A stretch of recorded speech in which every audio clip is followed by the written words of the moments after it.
70 में क्या जोड़ें कि 17 हो जाए। बिस्किट का मतलब क्या है? Biscuit kit. खेल लो हमारे संग कंचा, गिल्ली डंडा खेलोगे? मेरा ऐसा क्या रिलेशन है कि आप ही का बात मुझे अच्छा लगा। पिछले किसी जन्म में आप मेरी सगी बहन थी। झगड़ा होता है जरा जरा सी बात पे। किससे? पति पत्नी बच्चे सबसे। तो आपकी पत्नी भी है? च्युइंगम खाई हो? हाँ, च्युइंगम खाने के बाद क्या करती हो?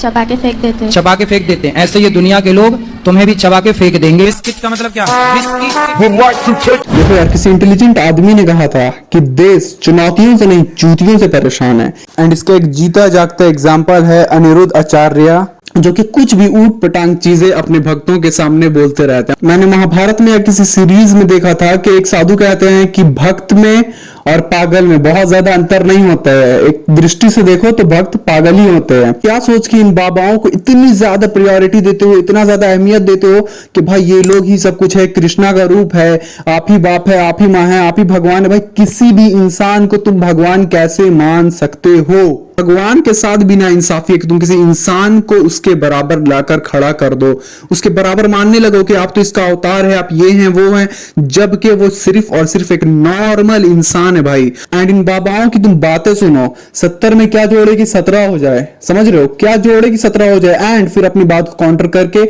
सामने वाले को गलत साबित कर दो। जस्ट इमेजिन भाई किस तरीके की अंधभक्ति हमारी देश में हो सकती है। एंड इससे पहले एक और बाबा ट्रेंडिंग में थे, क्या नाम था उनका? बागेश्वर धाम। वो भी भाई इतना ज्यादा मतलब ये भक्ति और लोगों को बेवकूफ बनाना, ऊट पटांग चीजें कह देना, बता देना, जिसका रियलिटी से और धर्म से कोई भी दूर दूर तक रिश्ता नहीं होता है। वो लोग सिर्फ और सिर्फ हिंदुस्तान की जनता को बेवकूफ बना रहे हैं, बेवकूफ बना रहे हैं भगवान के नाम पे, बेवकूफ बना रहे हैं धर्म के नाम पे। और हजारों हजार लोग इनकी बातों को भाई आंख बंद करके फॉलो कर रहे हैं। इसी तरीका के एक बाबा ने कॉन्सर्ट किया था कुछ टाइम पहले उत्तर प्रदेश में, जहां कितने सारे लोग मर गए भाई भगदड़ की वजह से। तो तुम समझो कि ये लोग किसी भी तरीका से किसी जनता की भलाई नहीं कर सकते हैं। एंड उसमें भी एक लेडीज कह रही है कि जो लोग इसमें मर गए हैं वो तो भाई सीधे स्वर्ग में गए हैं। किसी भी इंसान को तो यार तुम इतना ज्यादा पावरफुल समझ ले रहे हो, भगवान मान ले रहे हो, कुछ भी मतलब अनिरुद्ध आचार्य हो या बागेश्वर धाम हो या कोई भी इस तरीके के बाबा हो, जो कि सिर्फ और सिर्फ फ्रॉड है, जो कि आप लोगों को बेवकूफ बना रहे हैं। बोलते हैं हर एक इंसान के नाम में राम है। भाई how can you prove it? तो भाई ये लोग सिर्फ और सिर्फ चूतिया काट रहे हैं लोगों का, बिलीव मी। कोई लॉजिक नहीं है, कोई साइंटिफिक चीजें नहीं है इनके पास, सिर्फ और सिर्फ बेवकूफ बनाने की मशीन है। एंड ये लोग बेवकूफ बना पा रहे हैं क्योंकि हमारे देश में एक बहुत बड़ी पॉपुलेशन बेवकूफ बनने के लिए रेडी है भाई, पैसा बर्बाद करके रेडी है कि आप मुझसे पैसा लीजिए और मुझे ही बेवकूफ बनाइए, मुझसे पैसा लीजिए और मुझे ही कोई गलत रास्ता दिखा दीजिए जिसका कोई भी सच्चाई से लेना देना ना हो। तो अगर कोई सामने से बेवकूफ बनने आया तो सामने वाले को क्या है, उसको तो भाई लूटना है, उसको तो पैसे मिल रहे हैं। एंड एक चीज याद रखो, यहां हर इंसान सिर्फ और सिर्फ अपने स्वार्थ के लिए, पैसे के लिए काम करता है, दूसरे से किसी को भी लेना देना नहीं होता है।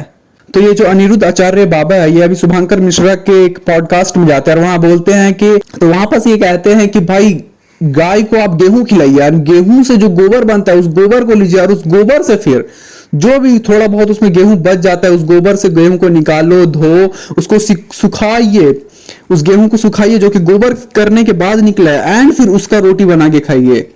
भाई कसम से मतलब क्या चुतियापा का हद होता है यार, किस तरीके से तुम लोगों को मतलब बेवकूफ बना रहे हो। एंड क्या उल बलूल चीज तुम बक रहे हो, तुम्हें खुद नहीं पता। इसी तरीके से अभी रामदेव बाबा के ऊपर बहुत सारे केसेस चले, सिर्फ और सिर्फ गलत तरीके से अपना एडवर्टीजमेंट करने की वजह से, फॉल्स चीजें बताने की वजह से। एंड ऐसा कुछ भी नहीं है भाई कि आप ठीक है, आप अपने धर्म को मानिए, ये हमारे कानून का हिस्सा है कि हर इंसान अपने अपने धर्म के हिसाब से चल सकता है, लेकिन कम से कम तुम अपने धर्म के लोगों को बेवकूफ तो मत बनाओ। तुम ये तो मत कहो कि गोबर खा लो, ये तो मत कहो कि गाय का मूत्र पी लो। एंड ना ही ये चीजें सच है भाई, तुम थोड़ा सा कॉमन सेंस तो लगा कर देखो यार, क्या चीजें बकी जा रही है गोबर खाने के लिए, पेशाब पीने के लिए। Can you imagine it? किसी की सेवा करना है, गाय का दूध पी सकता है इंसान, गाय का मूत्र नहीं पी सकता है।